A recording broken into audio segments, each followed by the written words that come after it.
বাংলার বাম রাজনীতিতে নক্ষত্র পতন। প্রয়াত হয়েছেন পশ্চিমবঙ্গের প্রাক্তন মুখ্যমন্ত্রী বুদ্ধদেব ভট্টাচার্য। মৃত্যুকালে তার বয়স হয়েছিল ৮০ বছর। রাজনীতির সঙ্গে ওতপ্রোতভাবে জড়িত থাকলেও সংস্কৃতি জগতেরও উজ্জ্বল নক্ষত্র ছিলেন তিনি। আন্তর্জাতিক সাহিত্য থেকে সিনেমা সবকিছুতেই গভীর অনুরাগ ছিল তার। এমনকি বলিউডের এক অভিনেতার উত্থানেও হাত ছিল পশ্চিমবঙ্গের তৎকালীন বামফ্রন্ট সরকারের। কোন নায়ক সব বলবো এই গুরুত্বপূর্ণ প্রতিবেদন শেষ অবধি দেখুন। আমি দীপেন্দু, দ্য নিউজ বাংলা এন্টারটেইনমেন্টে আপনাদের স্বাগত জানাই।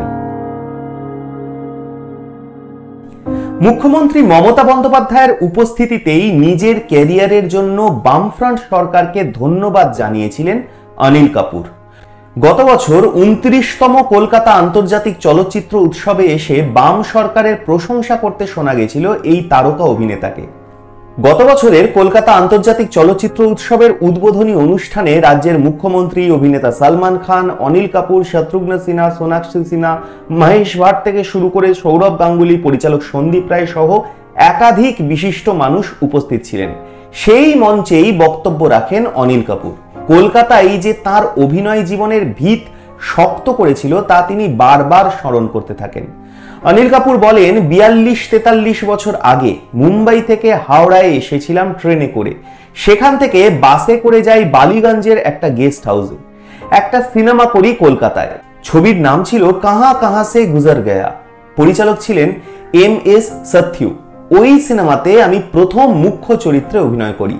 তিনি আরো বলেন, ওই সময়ে সিনেমা কিভাবে হবে তা নিয়ে বেশ জটিলতা তৈরি হয়েছিল, কিন্তু আমার বলতে দ্বিধা নেই, তৎকালীন পশ্চিমবঙ্গ সরকার যদি আমাদের ছবি প্রযোজনা না করত তাহলে আমি হয়তো অনিল কাপুর হতে পারতাম না, আমার ক্যারিয়ার তৈরি হতো না।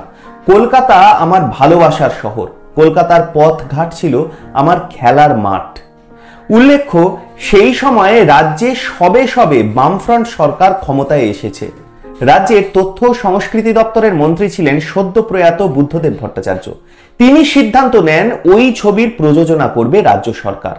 প্রশাসন সূত্রে খবর, শুধু অনিল কাপুরের ওই একটা সিনেমাই নয়, আরো অনেক কালজয়ী সিনেমার পেছনে বামফ্রন্ট সরকারের বিশেষ অবদান রয়েছে। যেমন সত্যজিৎ রায়ের হীরক রাজার দেশে সিনেমাটার প্রযোজক ছিল রাজ্য সরকার। তাছাড়া পরিচালক গৌতম ঘোষের দখল ছবিটাও রাজ্য সরকারের প্রযোজনাতেই নির্মিত। ছাত্র জীবন থেকেই সংস্কৃতি চর্চা শুরু করেন বুদ্ধদেব ভট্টাচার্য। বই পড়ার পাশাপাশি লেখালেখিও করেছেন তিনি।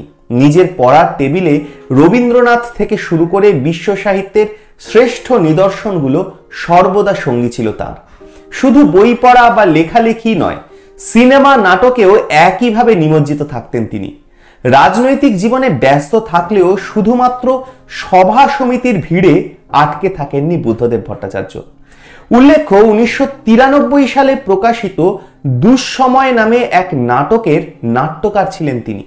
সেই প্রথম লেখালেখির জগতে সাড়া ফেলেন তিনি।